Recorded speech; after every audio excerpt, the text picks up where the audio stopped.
Bonjour Stéphane. Ce samedi, je suis tombé sur une de vos vidéos sur YouTube. Codépendance alcoolique, c'est ce que j'ai tapé pour trouver cette vidéo. C'est Sandra qui va témoigner aujourd'hui et qui va nous parler de son journal de bord. Oui, je trouve que c'est une bonne chose qu'on se retrouve avec ces témoignages.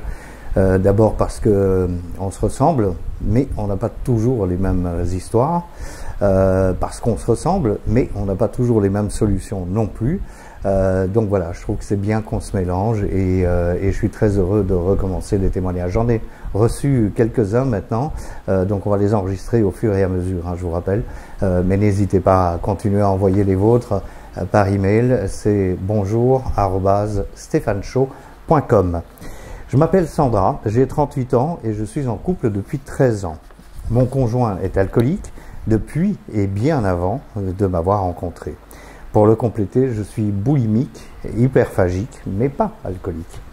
Né d'une maman anorexique et d'un père alcoolique, nous sommes donc complémentaires. Un peu d'humour va alléger mon récit. Ce qui nous aide à prendre conscience davantage de nos addictions, c'est l'élaboration d'un journal de bord. Alors ça, c'est la première fois que j'entends cette manière de faire et c'est intéressant. Donc on va continuer le témoignage de Sandra qui nous dit « La récapitulation m'a permis de me recentrer sur moi-même, me rééquilibrer et de créer de nouveaux comportements pour mieux accompagner mon conjoint également.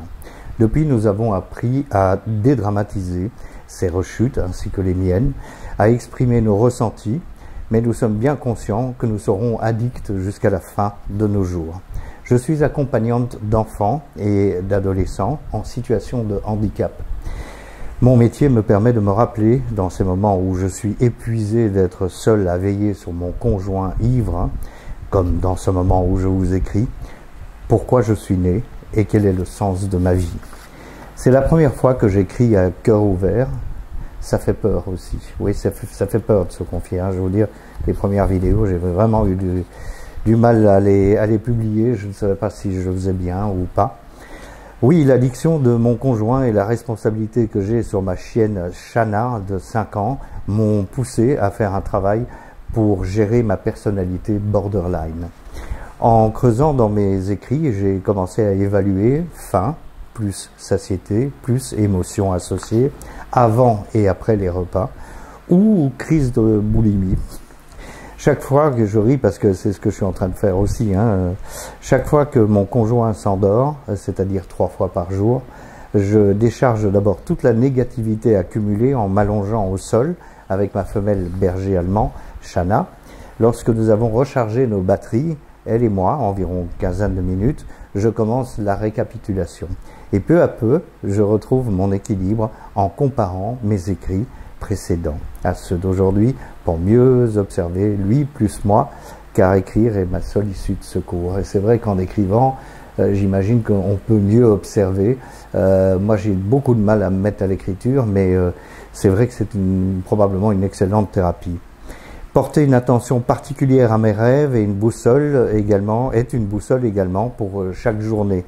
La pratique du journal de bord est intéressante, mais je pense qu'elle doit être rigoureuse, non? Hein, Sandra, c'est moi qui vous pose la question.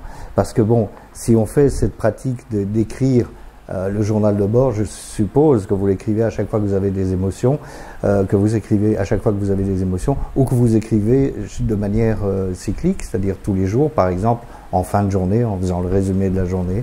Donc ça doit être extrêmement rigoureux. Je ne sais pas si moi je pourrais me le permettre, mais en tous les cas, ce que vous nous proposez est intéressant. Toutes les propositions sont intéressantes. Qu'on soit addict un jour et donc addict toujours, moi j'ai aucun doute là-dessus. La preuve, hein, je vous avais raconté le 1er avril, je m'étais dit oh, maintenant ça suffit, je veux être en pleine forme, je veux reperdre tout le poids que j'avais perdu. Paf, j'ai repris 9 des 10 kilos que j'avais perdus. C'est comme ça. Alors vous me direz oui, mais bon, rechute pas dans l'alcool, rechute pas dans la clope, rechute pas dans les drogues, d'accord. Mais enfin bon, une addiction, c'est vraiment quelque chose d'extrêmement compliqué à gérer pour nous autres, les addicts. Alors si vous n'êtes pas addict et que vous regardez ces vidéos, vous pouvez peut-être avoir tendance à juger, et je comprends, c'est tout à fait normal, surtout avec l'alcool, parce que l'alcool ne nous rend pas spécialement bien élevés, ni agréables à fréquenter, mais voilà, tous les trucs sont bons pour s'en sortir. Moi, j'ai compensé avec la nourriture. Je pense qu'il y a d'autres moyens et j'espère les trouver, comme par exemple la marche. Mais je ne suis toujours pas parti m'initier à la marche nordique. Mais bon, qui sait, ça viendra peut-être un jour. Donc n'hésitez pas, si vous avez des choses à nous raconter, des trucs à nous donner, eh bien, vous envoyez un email.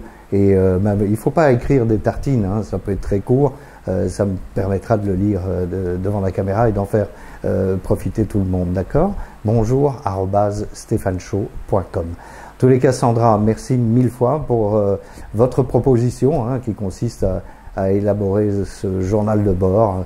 Et comme le faisaient les marins au long cours, hein, finalement, c'est un point de repère, c'est un peu une boussole, comme vous le dites très bien. Merci beaucoup, Sandra. Je vous souhaite à tous et à toutes une excellente semaine. On se retrouve, bien entendu, vendredi prochain.